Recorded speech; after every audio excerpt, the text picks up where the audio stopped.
so guys म चाहिँ छु अहिले डाउहिलको यो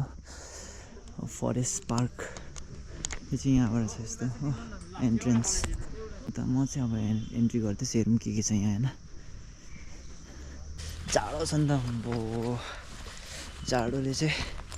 जाडोले गर्दाखेरि चाहिँ मैले चाहिँ यहाँ यो हुडी अन्त ज्याकेट पनि लगाएर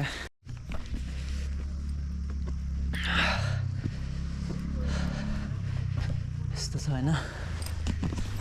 बाटो चाहिँ यस्तै हुन्छ पाइन ट्रीको चाहिँ डल्लै बाहिर रुटहरू निस्किरहेको हुन्छ अन्त यहाँ चाहिँ अम्बो के रहेछ हेर्नु हन्टेड हाउस यहाँ चाहिँ oh yes there will be blood अरे अम्बो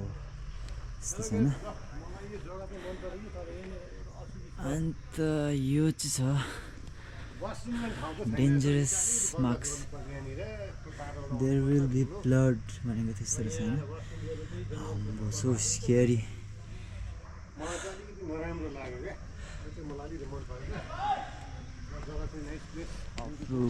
तपाईँको पिच चाहिँ त्यहाँ छ यो चाहिँ हल्का अलिकति प्रायः जस्तो टुरिस्टहरू चाहिँ यस्तै मन पराउँछ होइन सो आइज कुइटी यिनीहरू बिचरा छैन म चाहिँ के भएको भए दिइहाल्थेँ हो कता गएको तिमीले चाहिँ डगीहरू चाहिँ बिचरा यस्तो छ हो यिनीहरू पनि यहाँ के खानु पाउँछ कि भनेर यता र उता भट्किरहन्छ किनभने यहाँबाट अलिक तल सानो रेस्टुरेन्टहरू छ नि त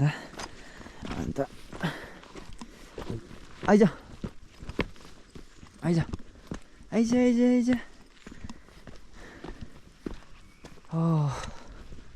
उकालो चाहिँ साह्रै उकालो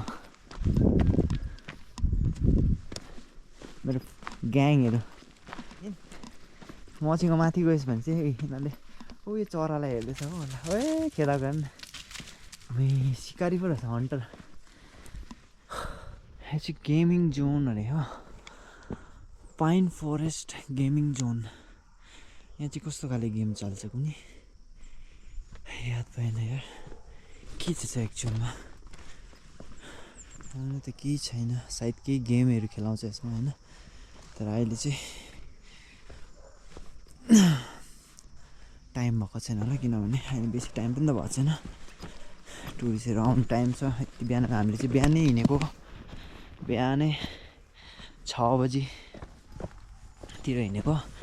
अन्त हामी यहाँ आइपुग्दाखेरि 8 बजिसकेको थियो अन्त अहिले फिलहाल त त्यस्तो मान्छेहरू आएको छैन हुन त अब म खरसाङ निकैपल्ट आइपुगेको होइन तर अब यहाँ यो एरिया चाहिँ म कहिले गएको छुइनँ क्या अन्त फर्स्ट टाइम अब भिजिट गरेको नै भनौँ न खरसाङको यो पार्कमा चाहिँ दार्जिलिङको नम्बर 2 हरर प्लेसमा आएको छु घुम्नुको लागि हेरिहाल्नु यहाँ चाहिँ एकछिनको के कोहरा परिरहेछ यो चाहिँ तपाईँहरूले गुगल गरेर हेर्दा पनि हुन्छ दार्जिलिङको नम्बर 2 हरर प्लेसहरूमा आउँछ साह्रै डरलाग्दो भयो यो चाहिँ फगी होइन एकदम हन्टेड हाम्रो टाइपको भइरहेछ जुन एक्जिबिसन पर्फर्म गर्छ उहाँ चाहिँ प्रिज चाहिँ यहाँ हुनुहुन्छ यहाँ हाम्रो सुधाकर मामा धेरै दिनपछि one of the horror place भन्छ इन्डियाभित्रमा नै तपाईँहरू आउनु सक्नुहुन्छ डाउन हिल यो जग्गा चाहिँ खरसाङको डाउन हिलमा आउनु सक्नुहुन्छ जहाँ चाहिँ म्युजियम रहेछ एउटा जुन फरेस्टभित्र आउनुहोस् तपाईँहरूलाई हामी देखाउने छु भित्र हामीलाई गाइड गर्ने चाहिँ यहाँ छ अगाडि हामी चाहिँ फर्स्ट टाइम टुरिस्ट हो